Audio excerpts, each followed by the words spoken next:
If you want to make a Japanese ice cream parfait at home, you must learn how to make kuzumochi. Hi everyone, it's Tash and welcome to another recipe video. And today we're going to be making Matcha Kuzumochi, and we're also going to use it to build a Japanese ice cream parfait. I must have eaten, no exaggeration, a parfait every other day when I was in Japan last year, especially in Kyoto because they're known for Matcha Parfait, basically ice cream sundaes. And aside from ice cream and cream, they usually have a jelly element, and that jelly element is usually kuzumochi. Sometimes it's kanten, which is like an agar seaweed jelly based gel, occasionally also warabi mochi, which is a mochi that's made out of bracken starch, but what I found was most often used was kuzumochi, which is mochi which is made out of the kudzu plant, so the starch itself comes from the kudzu plant. The star ingredient of course is kudzu flour, which you can buy online. Other than that, just takes a few minutes to whip up and then maybe an hour to chill in the fridge to solidify that gel. And then we get to build our matcha parfait. So with all that said, let's go to the kitchen and see how it's done. We're going to start by making some matcha. Have a little tea strainer here which I'm going to use like a sift. And I'm going to sift 1 tablespoonful, a generous tablespoonful of matcha powder. Now here I have 250 millilitres of water, but I'm just going to add about 1/3 of it because we're going to whisk it up like a tea. This is just cold water, by the way.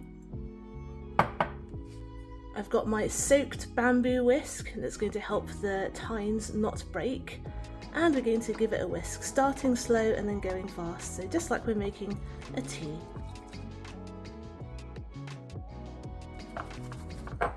Lovely, but instead of drinking this, we're going to carry on adding the water, so we're going to make a dilute tea. Give it a little whisk, and we're going to set this aside. Now of course to make kuzumochi we need kudzu powder, and as you can see it's quite curious, it's very lumpy and clumpy. Listen, sounds like chalk. So this is 50 grams of kudzu flour. We're going to add 2 tablespoonfuls of caster sugar, and we're going to gradually add our matcha tea into this. Give a little stir, and that starch will break down. Just add it bit by bit.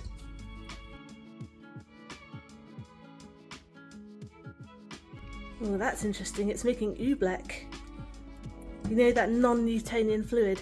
Usually you use corn flour to make oobleck when you're playing with it as a child, but kudzu powder, kudzu starch has the same high starch content, so you can also make oobleck with kudzu starch. Would be kind of expensive though.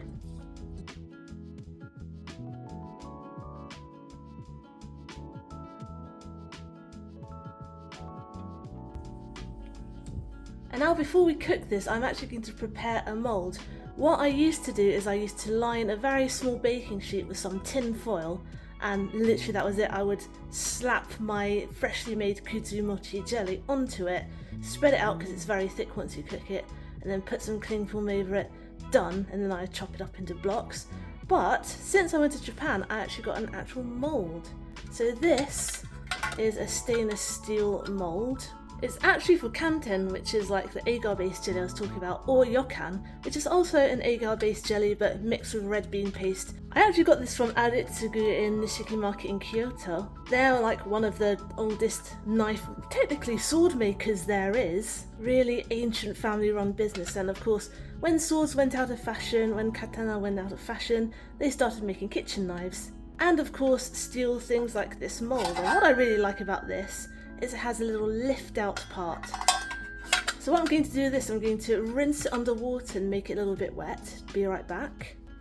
There you go, you can see there are little beads of water in there. I literally just rinsed it under the tap, and I'm going to set this aside, and once I've cooked this I'm going to scrape it into here. But like I said, you can just use my old kitchen foil on a baking sheet method, just put it on there and flatten it out a little bit. Both work, this is just a bit prettier and neater. And I do actually have pictures of my old method on my blog, so I'll add the link below to the written recipe. So now I'm going to switch the heat onto medium, and we're going to keep stirring this until it's thick and translucent.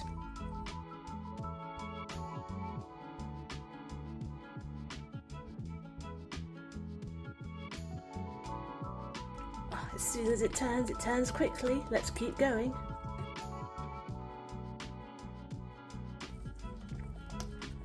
Now as soon as it turns translucent, we want to cook it just for 1 more minute to make sure all of the starch is properly cooked. So I'm going to turn the heat off at this moment, but I'm going to keep it on the heat while I stir. And this is pretty much done, so let's get it in our mould straight away. We're not wasting any time, so let's get this goop straight in there.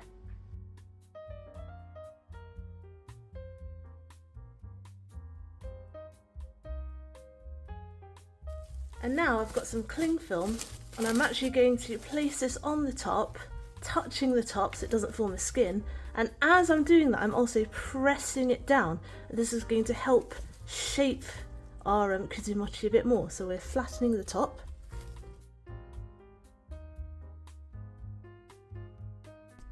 And that is it. This is essentially our kuzumochi. Right, now we need to let this cool down to room temperature. And once it's cooled down to room temperature, we're going to pop it in the fridge just to chill for an hour. And now we're ready to cut our kuzumochi. Now for the magic part, I'm going to lift this out. Oh, nice. Oh, it's so smooth. So smooth. I'm just going to dump it out. Nice. Very jiggly. And now I'm going to take a knife, which I have wet. I've just run it under some cold water. And I'm going to get chopping. Let's chop this into cubes. And now we should have the perfect kuzumochi cubes. Lovely. Right, let's build our sundae. First, I'm going to drop a couple of those in. Actually, one fit perfectly. Now I'm going to add a little bit of cream right on top. And I'm going to add in some crunchy Rice Krispies. Whoops. Didn't let that one sneak. Give it another scoop. I really like my Rice Krispies. Now as big a scoop of matcha ice cream as I can manage. I've got 2 recipes for matcha ice cream, by the way. I've got one easy no-churn one, which I'll pop a link up there now. And also one extra strong one that's meant for ice cream makers. So I'll also pop the link up there. And you'll find them in the description too.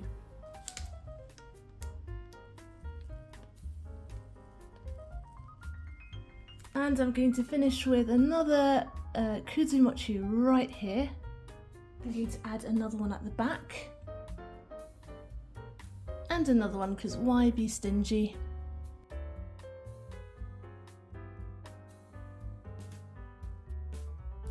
What a beauty. As you can see, it's fast melting because even though outside it's apparently only 24 degrees, inside it is 29. That's the problem with these new builds. They're great in the winter because they retain heat, but they're terrible in the summer because they retain heat. Okay, before this totally melts away, I'm going to have a bite. There we go, I've got some cream and some ice cream there. Cheers! I love kuzumochi so much. It's almost like a very set custard or a set panna cotta, and it's just so soft and bouncy too. It's a really fun texture. Really refreshing with a parfait. And the recipe I'm going to link you to, I did it quite a while ago. I also made dango from scratch. Those are little boiled sticky rice balls. Those are also super easy to make. It's just rice flour and water, I think. So if you want, you can also make dango to go with this. But as you can see here, very nice just with the kuzumochi by itself. So there you go, kuzumochi with a matcha parfait. Thanks for watching. I hope you enjoyed today's recipe video, and I hope you'll join me next Wednesday for my next one. Get the full written recipe on my blog tashcakes.com, follow me on Instagram, I'm tashcakes.taste, and find me on TikTok too, I'm tashcakes there too, but my handle is food in slow motion. Subscribe and hit the notification bell if you'd like to see more, give this video a like if you liked it to help other people find it, comment down below if you'd like me to make anything in particular, and I will see you all next time. Be good, be nice, and have a good week.